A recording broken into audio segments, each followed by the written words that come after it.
C'est une première édition. Ça va être du 1er au 25 décembre. Là, il y a des gens qui disent que dans un calendrier de l'Avent, il n'y a pas de 25. Mais dans celui-là, il y en a un. Décrivez-nous, en fait, cette nouvelle initiative de la MRC d'Argenteuil, accompagnée de la Chambre de commerce et d'industrie d'Argenteuil concernant le calendrier de l'Avent. Qui a eu cette idée? Dans le fond, c'est mon collègue et moi. On jasait un peu avant le temps des fêtes, comment on pourrait soutenir les entreprises locales, comment on pourrait encourager les gens à consommer plus local et faire rayonner nos entreprises. Donc, mon collègue a entendu dans une formation, en fait, ailleurs, qu'il y a des gens qui faisaient des initiatives comme des calendriers de l'Avent. La différence avec notre calendrier de l'Avent, c'est qu'il ne fonctionne pas sous forme de concours. Donc, les gens n'ont pas à participer à des publications à chaque jour. Ils peuvent juste se présenter en magasin, dépendamment de l'offre du jour, et profiter de l'offre. Donc, c'est grand public. Oui, dites-nous comment ça fonctionne concrètement. Dans le fond, à chaque jour, du 1er décembre au 25 décembre, une offre par jour, donc une entreprise par jour va être mise de l'avant. Donc, toutes les informations sur comment profiter de l'offre vont être dans la publication Facebook ou Instagram, ça va être la même chose. Et les gens vont devoir se rendre soit en magasin pour profiter de l'offre ou si c'est une offre en ligne, un code promotionnel va être dans la publication, il va être valide pour une durée de 24 heures.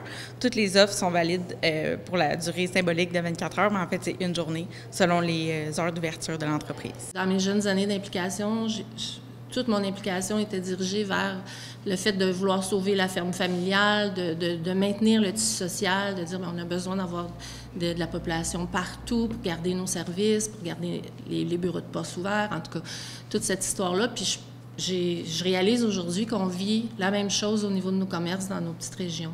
Fait que ça, je pense que c'est important qu'on mette en lumière les commerçants par des initiatives comme ça. Puis en même temps, bien, c'est comme c'est un donnant-donnant parce que les clients, bien, ils profitent eux aussi des belles opportunités. Je pense que dans un temps où on est un peu en surconsommation, en décembre, on ne se le cachera pas, puis où, quand on se promène, on n'a jamais autant vu de camions Amazon livrés tout partout dans nos villes. Fait que on pourrait juste comme travailler fort à sensibiliser le monde à l'importance de l'achat local. Je pense que c'est une roue. Je pense que tout le monde peut faire un effort, autant nous comme commerçants de faire des achats locaux pour offrir à nos clients, mais aussi de sensibiliser les gens à l'importance de l'achat local parce que c'est pour plusieurs entreprises, puis majoritairement nos entreprises en région, bien, c'est ça qui fait la différence entre survivre ou fermer. Fait que bravo pour cette belle initiative-là. Puis moi, je vous dis que c'est sûr. Je vous dirai pas si on a une case, si on n'en a pas personnellement. Sauf que ça va être le fun de voir s'il y a des gens de la chute qui vont sortir un peu pour aller en région. Moi, aussi, j'aimerais ça qu'on découvre un peu plus grand que notre ville-centre. Donc, je pense que ça va contribuer à ça grandement. On avait un grand souci de représentativité sur le territoire.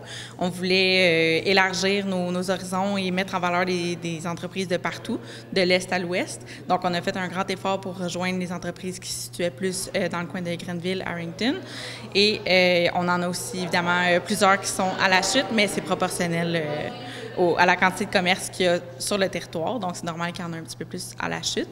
Et on a diversifié les secteurs d'activité. Donc, il y a beaucoup de restaurants, des hébergements, beaucoup de commerces de détail. L'offre est très diversifiée. Donc, on pense que les gens vont être contents. On vous demande de toute évidence encore de consommer local. On le dit souvent, on vous rappelle à chaque année, mais je vais vous le dire différemment cette année. Parce qu'ici, ce qu'on vous demande, c'est pas de consommer plus, c'est de consommer différemment. Le budget que vous avez pour le temps des fêtes, on sait que la réalité économique aujourd'hui est difficile, mais vous avez quand même un budget. Les gens consomment encore.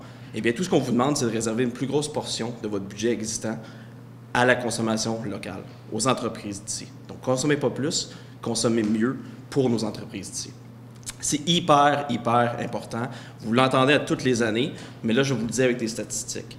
Pour chaque dollar que vous dépensez ici localement, dans une entreprise de chez nous, une entreprise qui n'est pas une bannière, pas un international, c'est 66 sous qui restent dans la communauté.